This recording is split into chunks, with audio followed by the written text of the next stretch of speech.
우리 하나님 말씀 보시겠습니다. 하나님 말씀 열왕기상 17장 8절에서 16절 말씀입니다.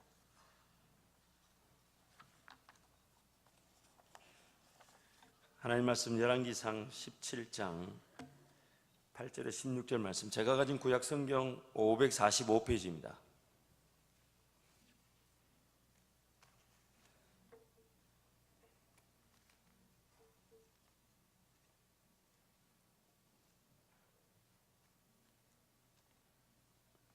제가 한 절, 여러분이 한 절 교독하겠습니다. 여호와의 말씀이 엘리야에게 임하여 이르시되, 너는 일어나 시돈에 속한 사르밧으로 가서 거기 머물라. 내가 그곳 과부에게 명령하여 내게 음식을 주게 하였느니라. 그가 일어나 사르밧으로 가서 성문에 이를 때에 한 과부가 그곳에서 나뭇가지를 줍는지라. 이에 불러 이르되, 청하건대 그릇에 물을 조금 가져다가 내가 마시게 하라. 그가 가지러 갈 때에 엘리야가 그를 불러 이르되, 청하건대 내 손에 떡 한 조각을 내게로 가져오라. 그가 이르되, 당신의 하나님 여호와께서 살아계심을 두고 맹세하노니 나는 떡이 없고 다만 통에 가루 한 움큼과 병에 기름 조금뿐이라. 내가 나뭇가지 둘을 주워다가 나와 내 아들을 위하여 음식을 만들어 먹고 그 후에는 죽으리라. 내가 이렇게 이르되, 두려워하지 말고 가서 내 말대로 하려니와 먼저 그곳으로 나를 위하여 작은 떡 한 개를 만들어 내게로 가져오. 그 후에 너와 내 아들을 위하여 만들라. 이스라엘 하나님 여호와의 말씀이 나 여호와가 비를 지면에 내리는 날까지 그 통에 가루가 떨어지지 아니하고 그 병에 기름이 없어지지 아니하리라 하셨느니라. 그가 가서 엘리야의 말대로 하였더니 그와 엘리야와 그의 식구가 여러 날 먹었으나. 함께 갑니다. 여호와께서 엘리야를 통하여 하신 말씀 같이 통에 가루가 떨어지지 아니하고 병에 기름이 없어지지 아니하니라. 아멘. 먼저 우리 예배를 위해서 한번 기도하겠습니다. 담임 목사님과 사모님 지금 영국으로 가셔서 지금 한 몇 시간 후에는 영국의 런던 순복음 교회를 섬기시고 또 영국 목회자 장자권 세미나를 섬기시게 되는데, 귀한 두 분의 행보를 통해 영국 지역의 목회자들이 살아나고 조국과 세계 교회 부흥의 역사가 일어날 수 있도록 여러분 기도 많이 해주시길 바라고, 또한 오늘 예배 드리는 저와 여러분을 위해서 한번 기도하겠습니다. 하나님께서 은혜를 베푸신다 하실 때는 오직 하나님만이 역사하십니다. 어떤 것이 많이 준비되어 있다 할지라도 만약 성령 하나님의 만지심이 없다면 울리는 꽹과리에 불과합니다. 제 마음이 아무리 준비가 잘 되어 있다 해도 제 입술로 하나님 말씀을 그릇되게 전할 수 있는 위험을 항상 가지고 있습니다. 마음이 들떠서 어떨 때 너무 지나치게 표현을 하고 인간적인 말들이 난무할 수 있습니다. 저를 위해서 기도해 주시고 또한 여러분을 위해서 기도할 때 하나님 말씀이 옥토에 심겨지듯 제 모든 영적 상황에 바쁘고 분주하고 복잡한 모든 인생살이에 대한 그 염려와 걱정이 사라지게 하여 주시고, 이 시간만큼은 하나님 말씀이 제 심령에 심겨져서 단 한 번의 예배만으로도 인생이 바뀔 수 있음을, 이 한 번의 예배가 내 인생에 주님 다시 만나는 그날까지 우리 주님을 다시금 붙드는 은혜의 기회가 되게 달라고 담임 목사님과 사모님 또 저와 여러분을 위해서 주님 찾고 함께 기도합니다. 주여, 주여, 주여. 하나님 아버지 은혜를 베풀어 주옵소서. 이한 담임 목사님과 사모님 영육간에 강건함을 인도하여 주시고 영국 땅에서의 모든 사역 가운데 기름 부어주시며 성령 하나님 인도하여 주셔서 교회들과 수많은 종들을 깨우게 하여 주옵소서. 깨우게 하여 주옵소서. 깨우게 하여 주옵소서. 영적 대각성 운동이 일어나게 하여 주시고 하나님의 은혜만이 선포되어지게 하여 주옵소서. 하나님 기름 주고 풍성하고 아름다우며 더 많이 베풀고 나누며 섬기는 그 행보가 되게 하여 주옵소서. 이 시간 하나님 은혜를 구합니다. 부족한 종을 불쌍히 여겨 주옵소서. 저는 아무것도 할 수가 없습니다. 하나님께서 내주신 말씀, 저부터 감동시킨 그 말씀을 준비하여 올라왔으나 제가 그 말씀을 그릇되이 전할 수 있는 위험한 자이며 저부터 하는 말씀으로 하나님 말씀을 가리우는 자이오니 하나님 긍휼을 베풀어 주옵소서. 은혜를 베풀어 주옵소서. 예수 그리스도의 이름으로 명하노니 모든 인간적인 말들과 생각들과 표현들은 사라질지어다. 주여, 성령 하나님 우리 성도들의 마음같이 옥토와 같이 하나님 만져주시고 위로하시고 격려하셔서 하나님 말씀이 잘 심겨지게 하여 주옵소서. 세상의 모든 분주함과 바쁨과 잡다한 여러 가지 생각들은 떠나가게 하시고 오직 하나님 말씀만이 우리를 살리심을, 이 한 번의 예배로 우리 인생이 바뀌어 주님을 섬기는 기회가 되게 하여 주옵소서. 이전보다 더 뜨겁게 주님을 만나며 이전보다 더 놀라운 주님의 사랑에 감격하는 이 예배가 되게 하여 주옵소서. 언제일지 모르는 주님 다시 만나는 그날까지 날마다 이 땅에서 주님 사모하며 주님 기대하며 주의 음성에 날마다 깨어있는 이 모든 성도 되게 하여 주옵소서. 하나님 아버지, 우리 요한단임 목사님과 사모님 구별하셔서 이 세계 모든 예수 그리스도의 몸된 교회들을 섬기게 하시니 진심으로 감사합니다. 영국 땅의 세계 모든 사회행보에 더 기름지고 풍성하고 아름다운 길로 인도하여 주시고 목사님 손길 통하여 더 많이 베풀고 나누며 섬기게 하여 주옵소서. 목회자 세미나에 이전보다 더 풍성한 더 많이 모이는 은혜의 잔치가 되게 하여 주옵소서. 특별히 이 시간 우리 모든 저와 성도들을 위해 기도합니다. 인간적인 말과 표현과 인간적인 생각들은 사라지게 하여 주시고 오직 주의 진리의 말씀만이 우리를 자유케 하시는 은혜의 말씀만이 선포되어지게 하여 주옵소서. 성도들의 심령을 만지시고 위로하시고 격려하셔서 옥토와 같이 잘 심겨질 수 있도록 은혜를 베풀어 주옵소서. 예수 그리스도를 명하노니 모든 인간적인 말들과 생각들은 사라질지어다. 분주함과 바쁨과 잡다한 세상살이의 고민들은 떠나갈지어다. 하나님의 말씀으로 인하여 이 한 번의 예배가 주님 다시 만나는 그날까지 주님 앞에 내 삶을 불태우며 주님을 섬기는 은혜의 시작점, 이전보다 더 놀라운 주님과의 관계의 시작이 되게 하여 주옵소서. 예수님의 이름으로 기도합니다. 아멘. 하나님께서 우리 마음밭을 길가와 같고 돌밭과 같고 가시밭과 같은 우리 마음밭을 옥토로 바꾸어 가고 계십니다. 옥토와 같이 바꿔가고 계십니다. 하나님께 대한 감각이, 어떤 자가 하나님께 대한 감각이 생겨나고 하나님 그분에 대한 그 믿음이 생겨나고 하나님을 신뢰해보고자 하는 마음이 생겨나면서 기어이 세상이 뭐라 하든 죽으면 죽을지언정 하나님의 방식대로 살겠다는 자로 하나님 변모시켜 나가십니다. 그래서 하나님께서 우리 마음의 밭을 기경하시는데 씨를 뿌리는 것으로 기경하십니다. 마음밭을 먼저 바꾸시는 게 아니라 하나님의 말씀을 뿌려서 그 마음밭에 뿌려진 하나님의 말씀을 살리시기 위해 기경하시는 것입니다. 그래서 파종을 통한 기경의 역사, 파종을 통해 기경을 이루시는 것입니다. 그래서 지난주 말씀을 한번 간단한 그림으로 정리를 한번 해보자면요, 우리의 심령 안에는 육신의 욕심이 가득합니다.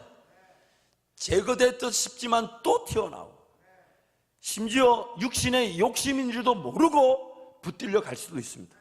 또 이생의 자랑들, 수많은 세상의 자랑거리들, 이런 것들이 마치 우리의 자랑거리가 되어야 되는 양 착각하고 그런 걸 붙들고 상대평가에 시들리고 나도 좀 가지고 싶고 나도 저 사람처럼 소유하고 싶은 그런 이생의 자랑들에 우리의 삶이 묶일 수가 있습니다.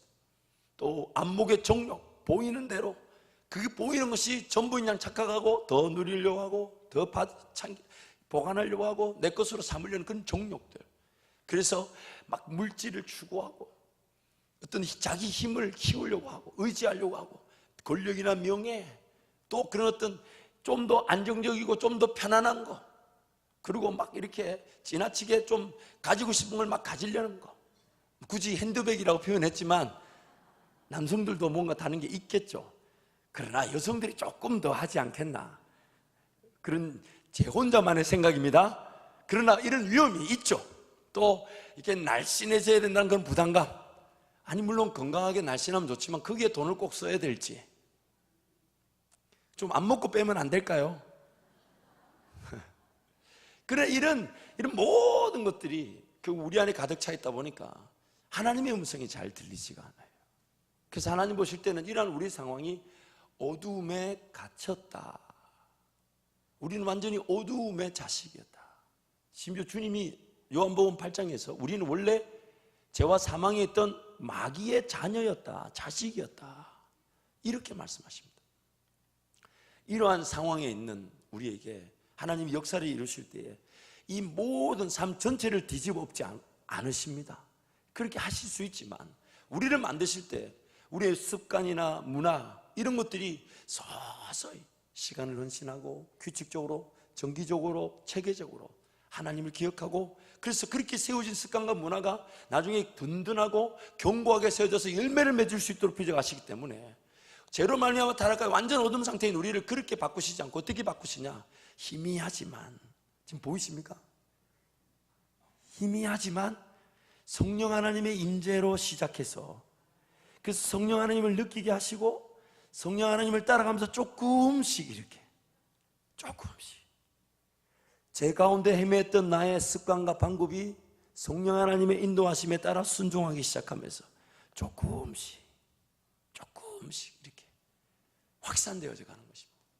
그래서 로마서 6장 7장에서는 이것을 제 지배 아래에 있던 나의 옛 생활과 습관과 문화가 생명과 성령의 법 아래에서 자유하는 것이다. 점점 성령의 지배가 넓어지는 거예요. 극기야는 성령께서 우리 삶을 지배하실 때 이런 성령의 지배 영역이 확산될 수 있도록 우리를 인도하시는데, 바로 이 순간에 이것을 성령으로 심고 성령으로 거둔다라고 말씀하시는 겁니다. 성령께서 우리 가운데 우리 삶을 지배하실 때에 성령 하나님을 쫓아갈 수 있는, 그래서 시간을 주님께 내어드려 순종할 수 있는 기회를 주시고, 그 기회를 통해 열매를 보면서 더 많은 시간을 성령 하나님께 의탁하게 되죠. 아, 내 방법보다 하나님 방법이 낫구나. 내 생각보다 하나님의 생각이 훨씬 더 열매를 많이 맺구나. 아, 나는 어리석었는데 하나님은 그 어리석은 것을 오히려 은혜의 기회로 바꾸어 주시는구나. 점점점 내 방법을 내려놓고 성령 하나님을 쫓아가는 것을 성경은 성령으로 심고 성령으로 거둔다라고 말씀하시는 겁니다. 그래서 구원 얻은 자라면 반드시 뿌릴 씨를 이미 가지고 있습니다. 시간이든 물질이든 간에 구원받은 성도라면 뿌릴 씨를 이미 가지고 있습니다. 왜냐하면 하나님께서 하늘의 미랄처럼 예수를 이 땅에 심으셨고, 그 심은 예수가 죽고 부활하여 30배, 60배, 100배의 열매를 맺다 보니 그 은혜의 결과로 우리 안에 성령이 임하시게 되었습니다. 예수가 죽고 예수가 맺은 열매가 우리 가운데 들어왔어요. 그 열매가 이미 우리 가운데 주어졌어요. 그 열매가 바로 성령의 거하심이다, 이 말. 그래서 우리는 모든 성도들은, 구원받은 성도들은 이미 뿌릴 씨를 이미 가지고 있습니다. 성령 하나님이 내 안에 머물고 계시면서 비록 그것이 얼마나 작고 희미한지는 몰라도 우리를 포기하지 않으시는 하나님이 음성을 들려주십니다. 야, 이렇게 시간을 좀 보내보면 어떻겠냐, 이렇게 물질을 좀 써보면 어떻겠냐. 제안하시고 다독이시고 위로하시고 감동하시고 확신 주시고 결단하게 하시고 다짐하게 하셔서 두렵고 떨리지만 말 한 걸음 이렇게 딱 이렇게 내밀었는데, 뭐 그렇다고 뭐 크고 위대한 역사의 순간이라고 볼 수는 없죠. 그때 그 순간에 그저 하나님 내 쓸 것, 내 필요 있지만 성령 하나님 내 마음에 감동을 주시니 그 말에 따라서 한번 순종합니다, 헌신합니다, 내어드립니다, 심습니다 라고 순종할 때에 그 열매를 거두게 되는 것입니다. 그래서 고린도후서 9장 10절 말씀에 함께 갑니다. 시작.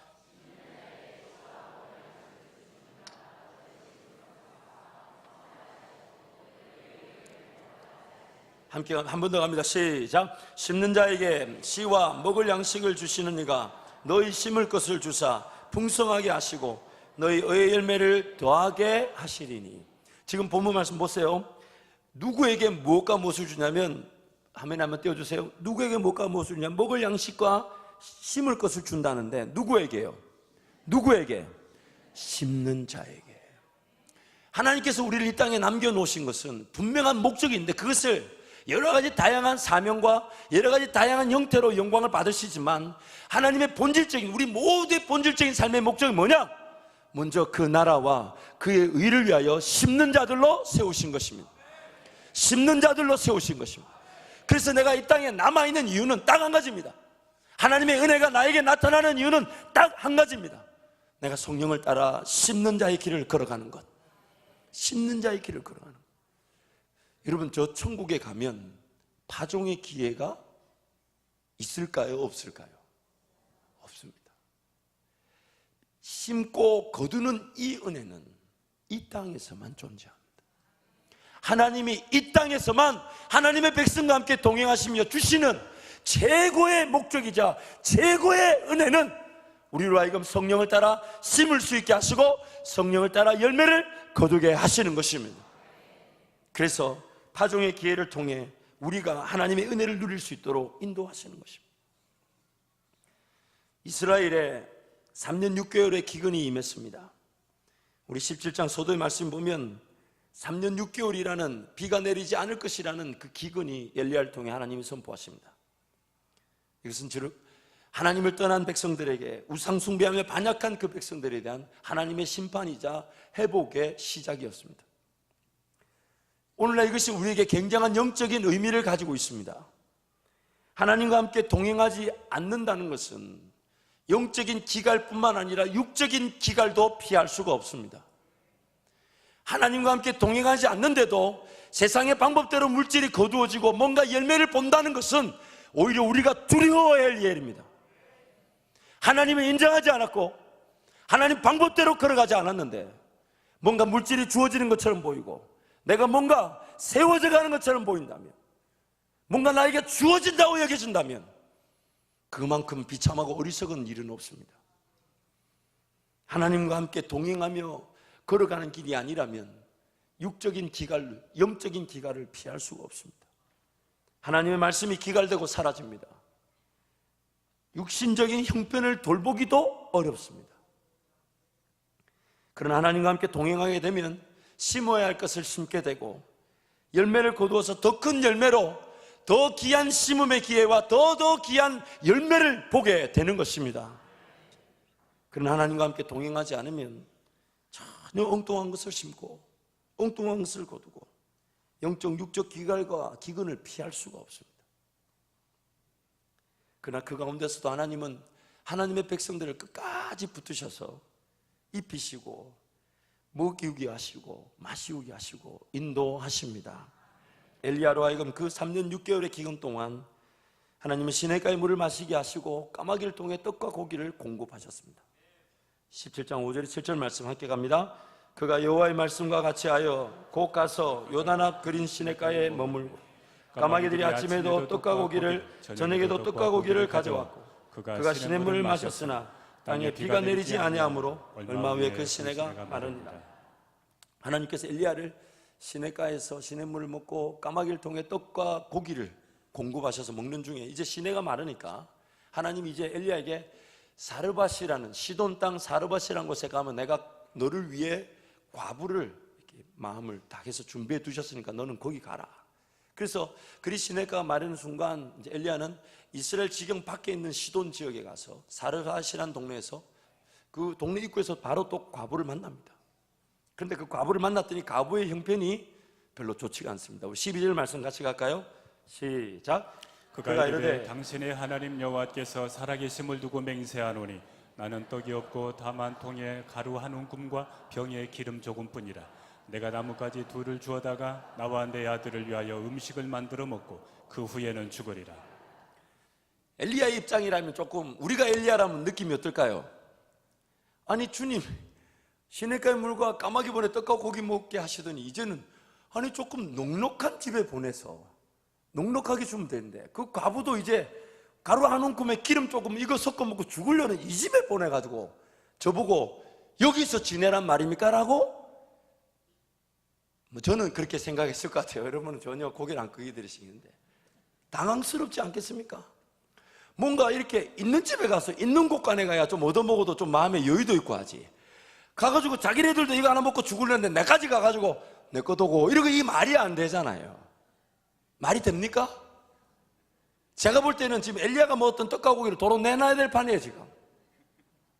근데 왜 하나님은 엘리야에게 모든 걸 공급하시면서 그 사르밧 과부 그 형편을 모르시지 않을 텐데 왜 굳이 사르밧 과부에게 보내셨을까? 하나님은 엘리야에게 왜 사르밧 과부의 집에 가라고 하셨고 왜 하나님은 사르밧 과부에게 엘리야를 만나게 하셨을까? 두 가지 이유가 있습니다. 첫 번째는 하나님께서 우리의 필요를 채우실 때에 하나님만이 유일한 공급자이심을 알게 하시기를 원하십니다.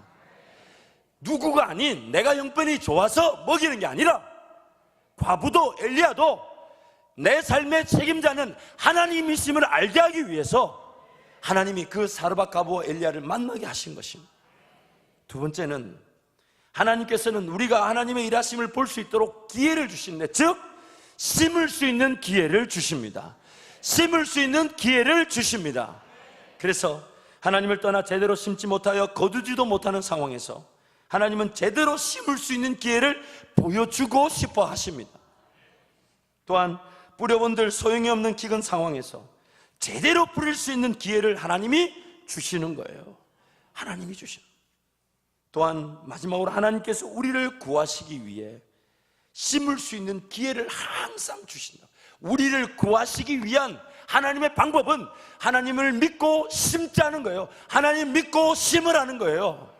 하나님 믿고 심으라는 거예요. 왜냐하면 우리는 하나님의 백성이기 때문에 공중의 새처럼 들의 풀처럼 그렇게 죽지 않으신다는 것입니다. 나의 손에 얼마의 양식이 있는지 그것에 따라 내 삶이 살고 죽는 게 아니라는 것입니다.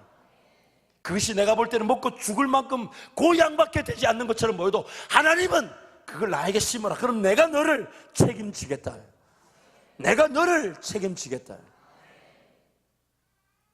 오늘 우리의 상황이 이와 좀 비슷하지 않나 싶습니다. 하나님이 우리의 모든 것을 채우실 텐데 우리가 과연 하나님만을 내 삶의 유일한 공급자로 모시고 사는가? 과연 나는 하나님만을 내 삶의 유일한 공급자로 모시고 사는가? 하나님께서 우리의 필요를 다 아시고 해결해 주시기 위해 우리에게 말씀하시는 거예요. 그러면 너는 나를 따라올래? 넌 나만 믿겠느냐? 정말 나만 신뢰해 보겠느냐? 네 주님, 제가 주님만 신뢰하겠습니다. 주님 이렇게 얘기하십니다. 그러면 너 가진 걸 나에게 먼저 내놔라. 너가 나만 믿고 살아간다 했으니 네가 얼마를 가지고 있든지 그걸로 네가 먹고 사는 게 아니라 내가 주는 것으로 먹고 산다고 네가 나를 믿는다 했으니 너 가진 거 너부터 나에게 심어라. 그것이 가부를 향한 하나님의 뜻이었습니다. 현재 우리의 직장과 사업 그리고 일터 상황은 그리 녹록치 않습니다. 어디서 어떻게 무엇을 심어야 할지 가늠하기가 쉽지 않습니다.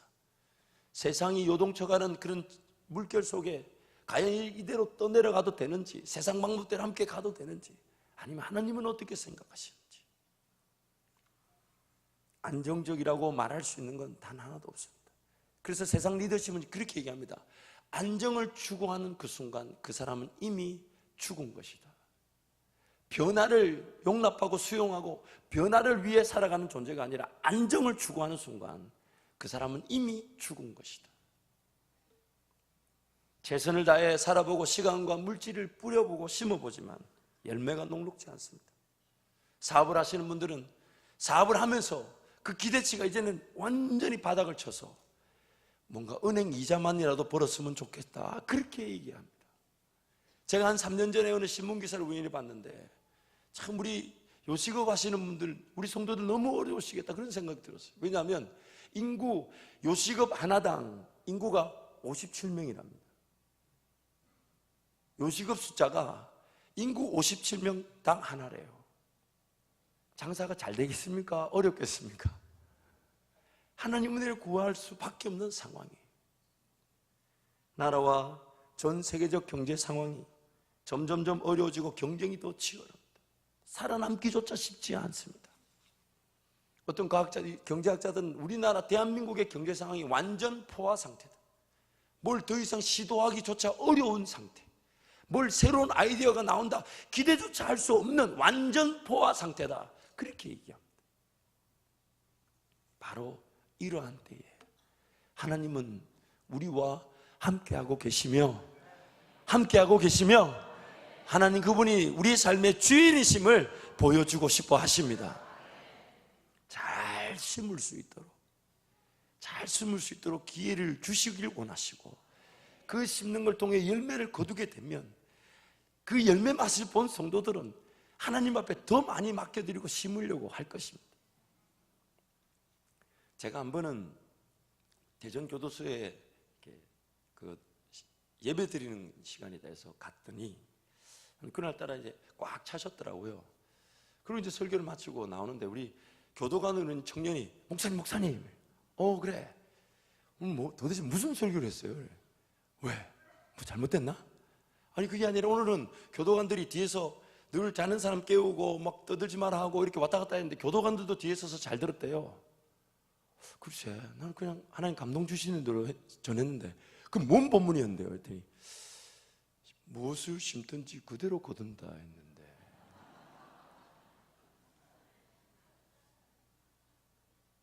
오늘 내가 서 있는 자리는 지난날에 내가 무엇을 뿌렸는지에 대한 결과이자 열매의 자리입니다. 그리고 오늘 이 자리는 주님과 함께 심고 거둘 미래의 시작입니다. 열매의 시작인 것입니다. 내가 내 손에 물질을 붙들고 있으면 그 글이 오래 가지 않습니다. 곧 사라지고 맙니다. 가끔씩 강이나 바다 가서 모래를 한번 지어보십시오. 모래를 한번 지어보십시오. 강하게 지면 질수록 모래는 더 빨리 빠져나갑니다. 살뿐 떠가지고 가만히 있어도 새 나가는데 내 거다 싶어서 지면요, 모래는 더 빨리 빠져나갑니다. 나중엔 주먹만 아픕니다. 어떻게 심는가에 따라서 열매가 달라지고, 달라진 열매로 삶이 달라집니다. 우리 방송실 한번 띄워주세요. 어떻게 심는가에 따라서 열매가 달라지고, 달라진 열매로 삶이 달라집니다. 그래서 열매는 다음 심기의 양과 규모와 크기와 질 등을 결정합니다. 내가 오늘 주님을 따라 심어서 열매를 보게 되면 그 열매가 다음 심기의 크기와 양과 질과 규모를 결정합니다. 두 번째는 삶의 영향력, 가치, 능력들이 열매로 나타납니다. 그래서 삶은 그 열매로 평가됩니다. 세 번째는 열매로 평가된 삶으로 삶의 가치가 인정받습니다. 네 번째는 인정받은 삶으로 하나님께 영광을 올려드리는 것입니다. 다섯 번째는 삶의 인정을 받고 하나님께 영광을 돌리게 되면 하나님께서 그 삶의 가치를 인정해 주실 뿐 아니라 사람들도 그 사람을 존중하고 존경해 줍니다. 여섯 번째는 무엇보다 삶에서 맺어진 열매는 삶에서 여유와 자유함을 줍니다. 성령 하나님을 쫓아가면서 심는 사람이 바쁠까요? 아니면 여유가 있을까요? 항상 예배 드림이, 기도함이 즐거움이 됩니다. 삶의 대부분의 시간이 하나님 앞에 드린 것처럼 보이는데 하나님이 일해 주시니까 그 열매가 오히려 열매를 거둔 자에게 자유와 여유를 가져다 주더란 말이에요. 그리고 일곱 번째는 그 여유로, 그 자유로 그 사람은 하나님이 들려주신 또 다른 삶의 영역을 개척하고 시도할 수 있게 되는 겁니다. 내가 생각할 때 이게 전부다, 그것과 이거 주님 겁니다 하고 맡겨드리면서 좀 손해를 보고 수입이 줄어들어도 하나님 앞에 기도하는 그 자유가 새로운 은혜를 보는 기회가 된다 이 말이에요. 그리고 여덟 번째는 그 자유로 쉼, 휴식, 집중, 개발, 훈련 등의 삶에 필요한 것들의 균형을 갖추게 합니다. 행복해지는 것이에요. 행복해지는 것이에요. 그러므로 열매를 심고 더 크고 귀한 열매를 거둠으로써 열매로 살아갈 뿐 아니라 그 열매 맛을 보게 되어 더 심고 싶어하고 더 큰 열매를 거두고 싶어하게 되는 것입니다. 열매로 인해 살고 열매만을 추구하게 되는 것이에요. 이것을 가리켜 열매가 삶을 만든다라고 하는 것입니다. 열매가 삶을 만드는 것입니다. 열매가 삶을 만드는 것입니다. 열매를 얻게 되면 심는 것이 쉽고 가볍습니다. 아니 그렇잖아요. 열매를 심었는데 뭐가 열매가 풍성하면 그 다음에 더 많이 심을 수 있고 또 나누고 베풀고자 하는 마음이 넉넉해져요. 근데 열매가 없어 놓으니까 누구 하나 돕자는 것도 인색해지고 뭐 하나 섬기자는 것도 어려워지고 바들바들 떠는 거예요. 왜? 열매가 없으니까. 다섯 번째는 심는 것 자체가 부담스럽지 않게 됩니다. 안 부담스러워요. 여섯 번째, 심으면서도 심는 줄 모릅니다. 심으면서 자기가 지금 뭘 심고 있는데도 전혀 심는 줄 몰라요. 근데 하나님이 그것을 반드시 기억하시고 큰 열매로 갚으시는 거죠. 일곱 번째는 심는 삶을 살면서 전혀 힘들어하지 않습니다. 하나님께서는 성령 하나님의 인도하심에 따라 우리 삶이 이렇게 시간과 물질과 삶이 심겨지기를 바라십니다. 심겨지길 바라십니다. 그런데 하나님이 우리에게 경고하시는 경고의 말씀이 뭐냐면 우리란 존재는 이 길 아니면 저 길밖에 없대요. 예수를 안 믿는 사람은 한 길밖에 없어요. 무슨 길밖에 없을까요? 죄와 사망의 길밖에 없는데, 예수 믿는 사람은 죄와 사망의 그 길의 위험이 여전히 존재하지만 죄를 지을 때마다 예수 때문에 용서받고 돌아설 때 우리가 따라갈 수 있는 길이 생명과 성령의 길이 있더란 말이에요. 그 둘 중에 하나밖에 없어요. 내가 지금 성령 하나님을 쫓아 걸어가면 성령의 열매를 볼 것이지만, 만약에 성령 하나님의 인도하심을 따라 걸어가지 않으면 내 삶은 자동적으로 육체의 정욕과 욕구와 욕심에 따라 걸어가 버리고 맙니다. 이게 바로 우리가 두려워해야 될 내용이에요. 성령 하나님 앞에 은혜를 구하고 성령 하나님의 인도하심에 깨어 그 걸음을 쫓아가지 않으면 내 삶은 자연스럽게 육체를 따라 가버리고 맙니다. 심어버린다 이 말이에요. 시간이 내가 안 쓴다고 가만히 있나요? 시간이 내가 안 썼다고 해서 안 쓴 시간이 가만히 있질 않아요. 가만히 있는 시간으로 써버리고 만 거예요. 물질이 내가 안 쓴다고 가만히 있나요? 먹어야 되죠, 입어야 되죠, 마셔야 되죠. 끊임없이 사달라고 했습니다. 그 어떤 것도 가만히 있질 않아요. 내가 성령을 따라 심지 않으면 자동적으로 육체의 정욕과 욕심에 따라 내 하나님의 소중한 시간과 물질이 엉뚱한 곳에 심겨지고 엉뚱한 열매를 거두고, 그거 처리하고 그거 조정하고 그거 정리하고 그거 수습할 기간이 필요하더라 이 말이에요. 그래서 제가 또 도표를 하나 그려봤습니다. 제가 과학을 별로 안 좋아하는데 자꾸 하나님 과학적인 원리로 말씀을 보게 하셔서 중학교 때 했어야 될 과학 공부를 제대로 안 해가지고 이제 지금 하는 것 같습니다. 보십시오. 나란 존재가 현재 위치에서 성령 하나님을 쫓아간다면 우리는 상승곡선을 걸어가게 되겠죠. 그렇죠? 점점점 하나님께로 가까이 가고 하나님의 그 은혜의 그 높이를, 은혜의 그런 절정을 경험케 하실 텐데, 성령을 따라가면 성령이 반드시 그 선자리에서 열매를 거두게 하시겠죠. 성령의 열매를 거두고, 이것이 바로 하나님이 본질적으로 우리에게 원하시는 그림이에요. 근데 만약에 성령을 따라가지 않으면 어디로 갈까요? 정반대로 육신을 따라가 버립니다. 그래서 육신을 따라가 버리고 육신의 열매를 피하지 못합니다. 그런데 안타까운 것은 이루고 있는 중에 세월은 계속 가고 있다는 거예요. 20대 때 주님을 따를 수 있는 기회를 놓친 것이 30대 때 그 기회가 주어지지 않죠. 그게 두려움이에요. 그게 40대 때 심어야 될 게 50대 때 동일한 기회가 주어지지 못한다 이 말이에요. 하나님이 이걸 두려워하래. 그래서 뭐라고 얘기하시냐? 세월을 아끼라, 때가 악하니라. 세월을 아끼라, 때가. 그래서 신앙이란 거 방학이니 조금 쉬었다고 했더니 그 지옥 가는 소리입니다. 그런 말이 난무할 수가 없어요. 이때까지 예수 믿다가 내일 잠깐 방학했는데 주님 오시면 어떡할 겁니까? 그래서 오늘 우리는 이 세월을 아껴야 되는 그 분명한 사명을 갖고 있는 겁니다. 그리고 그 자리에 심은 것으로, 잘 보세요. 삶이 어떻게 나뉘는지. 한 사람은 성령을 따라 심었으니 성령을 따라 심은 그 자리에서 또 성령을 따라 더 큰 은혜의 자리로 나아가겠죠. 그러나 육체를 따라 심은 자는 육체를 따라 가버렸으니, 육체를 따라간 자리에서는 열매가 있습니까 없습니까? 없어요. 근데 안타까운 거는 열매가 있어요. 어떤 열매가 있냐? 하나님이 원하지 않는 열매가 나옵니다. 사업을 하다가 빚이 지고 어려움이 생기면 그 빚을 갚아야 돼요. 하나님이 그렇게 돈을 주신 게 아닌데 자기 방법대로 와서 그 빚이 생겼으니 하나님을 심고 열매를 거둘 그 돈이 빚을 만들어 버렸어요. 왜? 육체를 따라가니까. 그래서 돌아간 길에서 수습기간을 또 가지게 돼요. 그리고 안타까운 거는 이것이, 보세요. 한 사람 은혜를 누리고 그 은혜 위에서 더 큰 은혜의 상승곡선을 그리고 가는데, 반대로 이 사람은 육체로 심어서 수습기간을 가졌더니, 그래서 성령 하나님을 쫓아갈 수 있는 기회 자리도 세우셨더니 또 자기 생각대로 또 가버려. 그리고 또 그걸 왔다 갔다. 그래서 은혜의 상승곡선을 걸어가는 사람은 하나님이 약속하신 가나안 땅, 약속의 땅, 심고 거두는 그 땅의 은혜를 보는 것이에요. 그래서 가나안 땅에 갔을 때 그 땅에 뭘 심고 소산물을 거두는 날 하늘에서 내리던 만나가 그쳤더라. 하나님 그렇게 말씀하셨습니다. 그런데 나머지 한 사람은 광야길을 갑니다.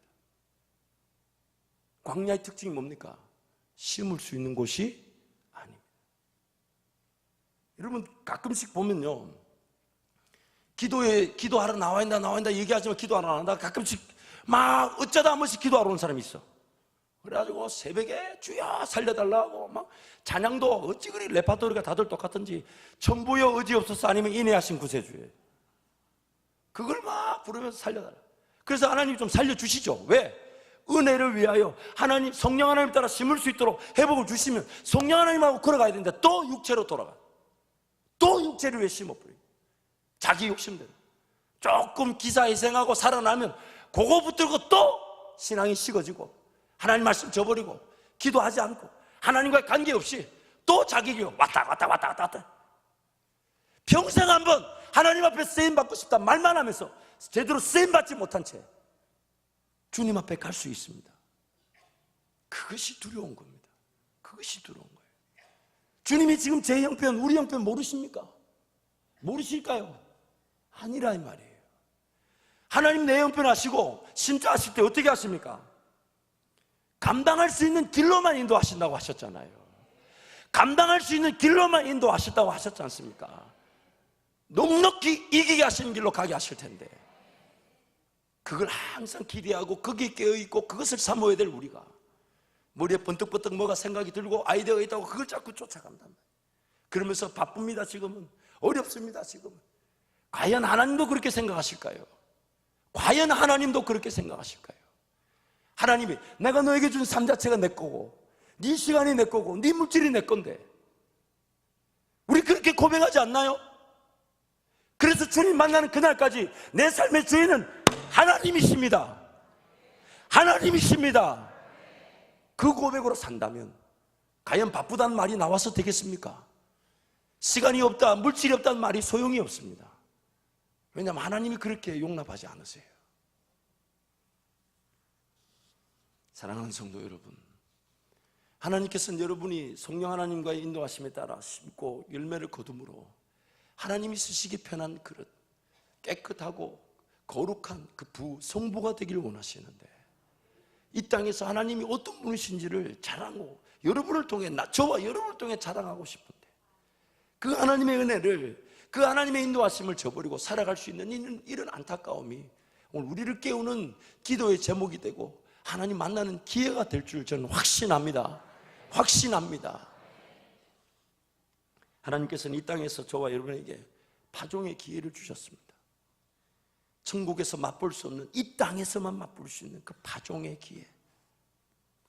우리라는 존재가 하나님의 인도하심을 전적으로 의지하고 신뢰하며 하나님이 걸어가신 그 길을 잘 걸어갈 수 있으면 좋겠지만 의심, 불안, 염려, 걱정 등으로 알면서 못 가고 있는 우리 형편은 하나님 그것도 알고 계세요. 뭔가 하나님이 가자 하실 때 감동은 되지만 내가 이렇게 시간을 보내고 이렇게 물질을 헌신하면 이거 가정은 어떻게 하고 이 사업은 어떻게 하고 직장이 어떤지 과연 이것이 제대로 세워질지 떨리죠. 떨립니다. 근데 그 상황을 하나님이 알고 계십니다. 하나님이 알고 계셔요. 그러시면서 물으시는 거예요. 과연 나만 믿고 따라오겠느냐? 나만 믿고 따라오겠느냐? 나만 믿고 따라오겠느냐?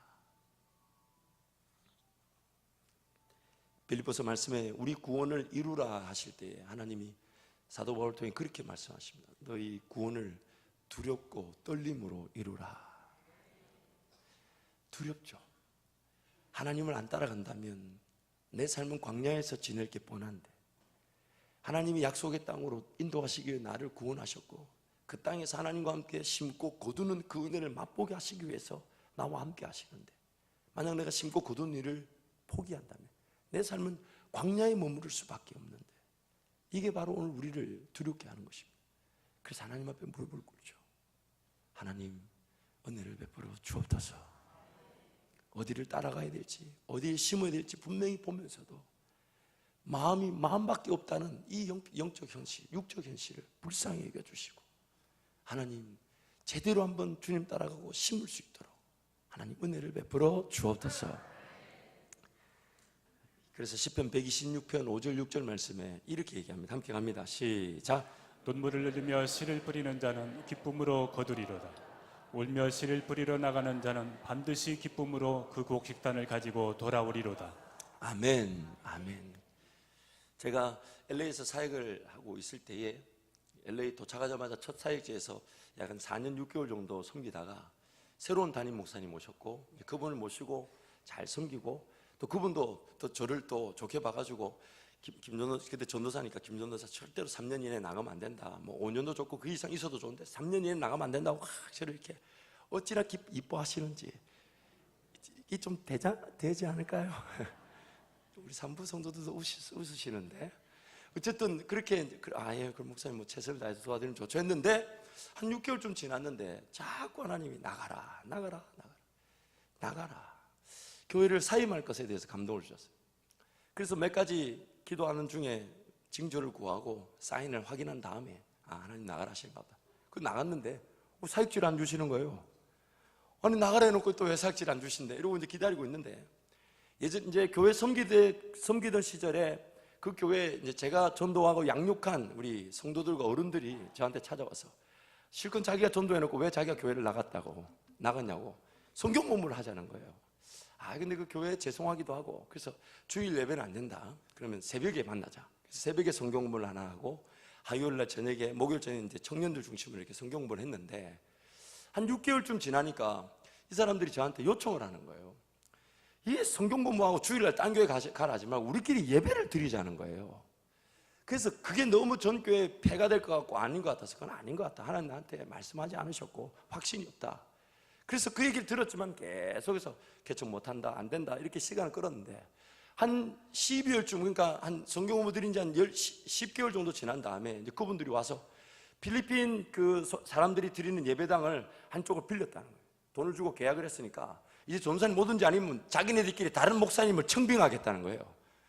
그래서 그럼 이게 장소도 다 빌렸고 예배를 드리자니까 알겠다고 마음이 편치는 않았지만 뭐냐면 하나님 뜻을 제가 확인을 못했으니까 그래서 예배를 드렸어요. 그 첫날 예배 드리는데 저희 아내와 저까지 24명이 왔더라고요. 별로 놀라지도 않으시네. 아니 첫 예배 개척 예배 드리는데 24명이면 작은 인원이 아니잖아요. 너무 감사했어요. 감사하고 예배를 드리는데 그때부터 마음이 편하지 않아요. 예배를 드리는 순간 내내 마음이 편하지 않아요. 그래서 그 필리핀 그 교회 담임 목사님한테 교회 예배당 키 달라 그래가지고 밤마다 철야를 하기 시작했습니다. 난로를 하나 켜놓고 이불을 깔아놓고 자기 시작했습니다. 하나님 저한테 분명한 뜻을 보여주십시오. 확신을 시켜주십시오. 예면 예다 아니면 아니다 기면 기다 아니면 아니다. 주님 아무거나 좋으니까 얘기해달라고. 한 주 지나고 2주 지나고 밤마다 무조건 예배당 가서 난로 켜놓고 엎드려 기도하면서 하나님 말씀해 주십시오. 하나님이 맞다 아니다 그거 분명히 얘기해 주셔야 이걸 뭐 하지 이래가지고는 안 됩니다.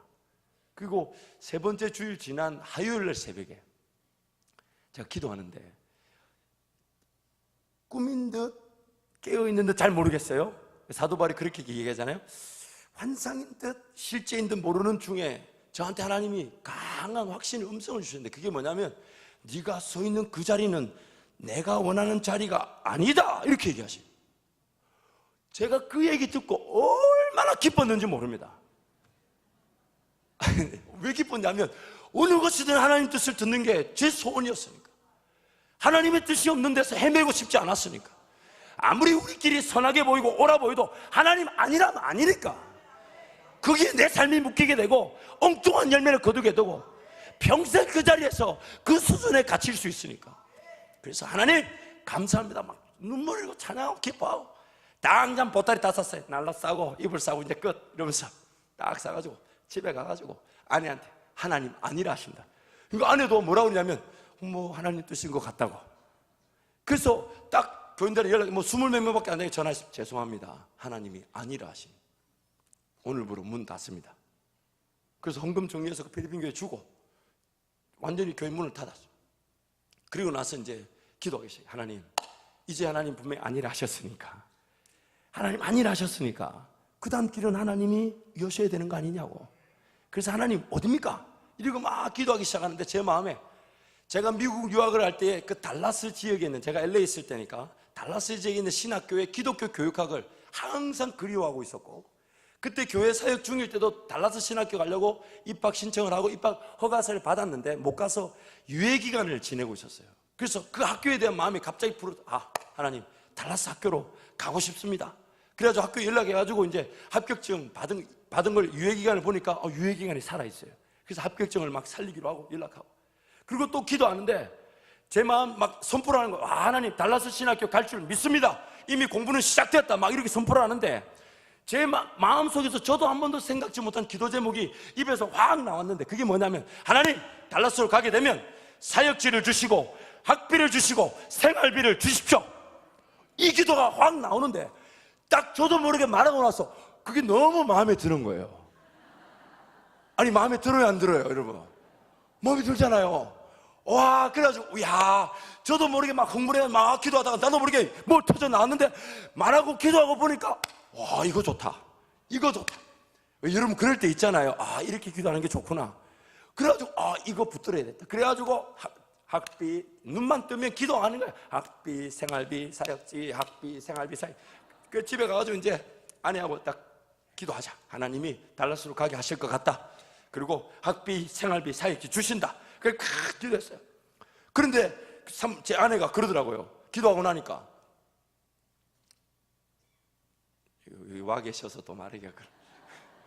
너무 염치 없는 거 아니냐고. 이 사람아, 지금 니 하나 자네나 나나 염치를 따질 형편에 여유가 어딨냐고. 지금 당장 그렇게 기도하라고 해놓고, 하나님, 사역지, 학비, 생활비, 사역지, 학비, 생활비, 눈만 뜨면 거의 기도하고 다녔어. 주야, 이러고 믿고. 그러고 있는데 전에 교회 사역했던 저 가까운 집사님이 전화가 오셨어요. 전사님, 요즘 뭐 하십니까? 한번 저희 회사 오세요. 그 늘 사랑해 주셨던 분이고, 제가 개척을 할 때 가까운 분들한테 연락을 안 했어요. 진짜 하나님 뜻을 보고 싶었기 때문에 가까운 분들하고 연락을 해서 오라 그런 말 하기도 좀 그렇고 연락 안 했는데, 그분은 이제 제가 개척한 줄도 모르고, 이제 제가 교회를 사임할 때 달라스 학교 공부 얘기는 옛날에 들은 게 있으니까, 그래 갔더니 자기 이런 얘기를 해요. 자기가 달라스에 손님이 와가지고 거래를 이렇게 잘 했는데, 어느 날 방문을 해서 자기가 우연히, 그 달라스에서 오셨네. 우리 전사님 한 분이 사회가 잘 하신 분이 있는데 이렇게 달라스 신학교에 늘 가고 싶어 했다고. 그러니까 달라스에 오신 손님도 그러냐고 이러고 그분은 돌아갔는데, 그 달라스 손님이 자기 집에 가니까 담임 목사님이 신방을 따고 와 계시더래요. 알고 보니까 이분이 그렇게 신앙이 좋은 분이 아니었어요.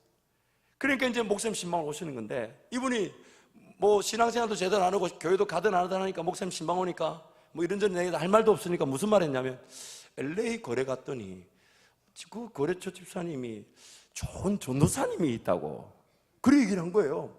그래가지고 목사님 그 얘기 듣고 왔는데, 나중에 그 목사님이 저한테 그런 얘기가 머릿속에서 그 말이 떠나지가 않더래요. 그래가지고 그 집사님 통해 LA 집사님한테 연락이 온 거예요. 그리고 이력서하고 이렇게 와서 설교를 한번 하면 좋겠다고 이력서 보내고. 그런데 이 LA 집사님과 달라스 집사님의 이 얘기가 제가 2주 반 동안 철회하고 기도하는 기간에 하나님이 홀로 행하신 것이었어요. 그 긴 얘기가 있지만, 그래서 갔는데 하나님 나중에 최종적으로 어떻게 결정하셨냐. 제가 유학생 신분으로 학교에 적어도 3일은 가야 되는데, 목사님이 학교 가는 시간 빼고 교회 와서 전임 사역 하십시오. 그래서 하나님 거기서 그 달라스 지역에서 사역지와 학비와 생활비를 해결해 주셨습니다. 우리 하나님께 큰 영광의 박수로 갑니다. 하나님은 하나님께 달려나와 기도하는 그 자체를 그냥 내버려 두지 않으십니다.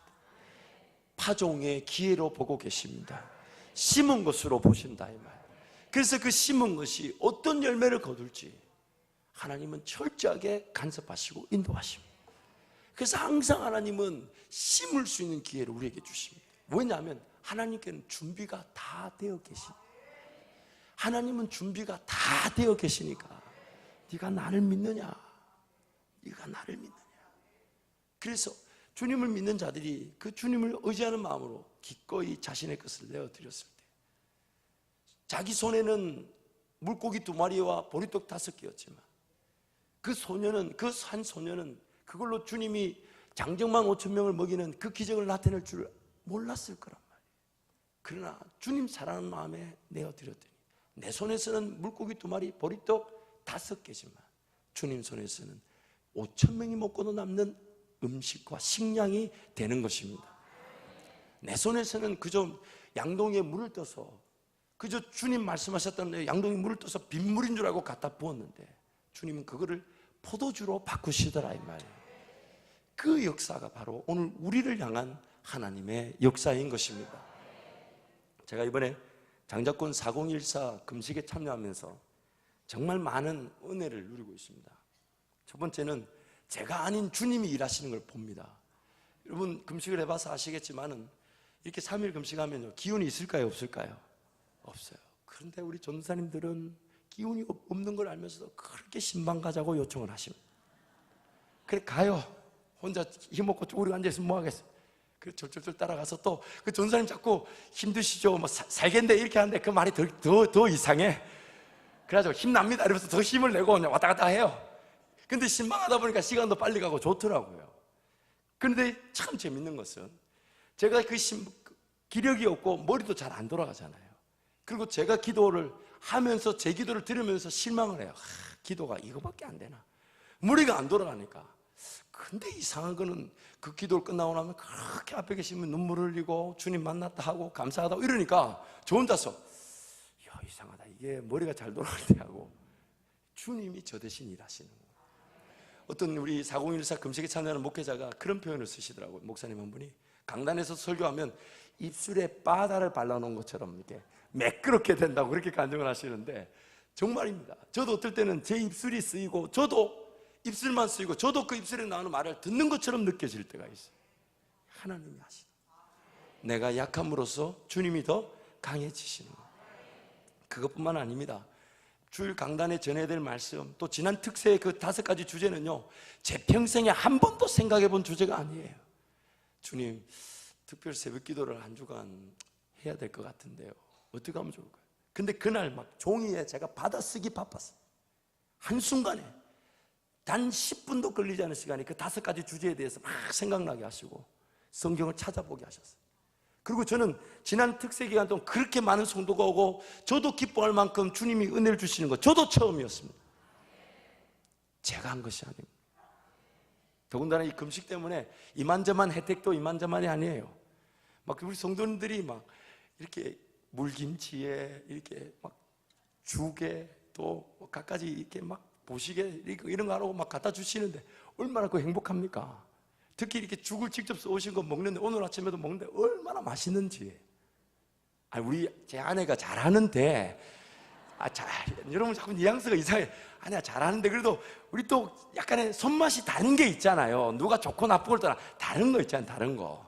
그 참고로 제 사모를 제 아내를 만나시면 위로를 많이 해주셔야 돼요. 자꾸 이상하게 쳐다보지 마시고. 그러니까 이게 좋고 또 하나는 또 좋은 게 뭐냐면 성도 여러분들이 저를 볼 때 불쌍히 여겨주시니까.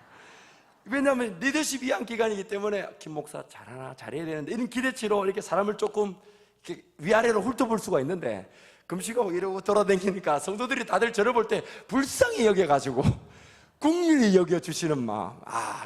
계속 금식을 할까 싶어요. 그리고 이 가정에 이 화목이 일어났어요. 금식을 하니까 우리 집사람 제 아내가 저를 얼마나 불쌍히 여기는지 이렇게 누워있는데 어이구 이 배 들어간 거 보라면서 그래가지고 이제 보식 기간에 뭘 조금 부탁하면 얼마나 빨리 갖다 주는지 모릅니다. 뭐 평상시에는 뭐 설거지를 하니 안 하니 3대 9년 만에 한 번 하니 뭐 이런 데 가다가 뭐 지금 금식 기간에는 뭐 일절 그런 요구 없잖아요. 막 째깍째깍 막 신경 써주고 막 챙겨주고 이러는데 이게 금식이 대단하구나. 굉장히 아내로 춤을 추게 하는구나 이런 제 마음 느낌. 근데 무엇보다도 금식을 통해 하나님 저에게 자유를 주시는데 평안을 주시는데 제가 할 수 있는 일이 아니라 하나님이 하실 것임을 확인시켜 주시고 기대하게 하시고 바라보게 하시고 정말 감사한 거는 여러분이 기도해 주셔서 예전 같으면 금식 기간에 이 기력이 없어서 기도도 못했을 텐데 요즘 금식 기간에 기도도 얼마나 살아나고 뜨거운지 그래서 하나님께 진심으로 감사를 드립니다. 그러나 이것이 우리 강단뿐만 아니라 지금 350개 넘는 그 모든 강단과 주의 종들이 이걸 다 경험합니다. 각가지 간증들이 기가 막힌 간증들이 막 올라와요. 길거리 지나가다가 어떤 청년이 갑자기 오른쪽에 있는 그 교회에 들어가야 한다는 마음 때문에 들어가 세가족으로 등록한 일들 뭐 전혀 뜻밖의 사람이 와서 하는 교회로 정착하는 일들 이런 비일비재하고 강단에 말씀이 살아나고 목회자 살아나고 사모님과의 관계가 살아나고 가정이 살아난다는 그런 간증은 지금 수도 없이 올라오고 있습니다. 왜냐하면 하나님이 분명히 예수님이 기도와 금식 외에는 다른 방법이 없다고 말씀하셨고 우리 주님도 금식하셨기 때문에 이것이야말로. 그래서 여러분, 우리가 정말 감사하게 생각하는 것은 대한민국 땅에 이렇게 주님의 몸된 교회 전체를 위해 헌신하는 교회가 몇 개나 되겠습니까? 더군다나 이런 목회자들, 약 500여 명의 목회자들이 1기호, 2기호 500여 명의 목회자들이 금식에 동참하면서 하나님을 구하는 이 귀한 사역이 우리 한밭제일교회를 주신 주님의 은혜인 줄 믿습니다. 그래서 이 일에 동참하는, 지난날에 우리 목사님이 헌신하며 뿌려왔던 것이 이제 이런 열매를 맺었으니 이 열매를 우리 모든 성도가 함께 동참하여 걸어간다면 5년, 10년 뒤에 우리가 거둘 열매는 이루 말할 수 없을 만큼 크고 위대할 줄 믿습니다. 모든 교회의 주인 되시는 우리 예수께서 이 땅의 모든 교회와 목회에서 섬기는 우리 교회로 부흥할 수밖에 없도록 인도하심을 저는 믿습니다.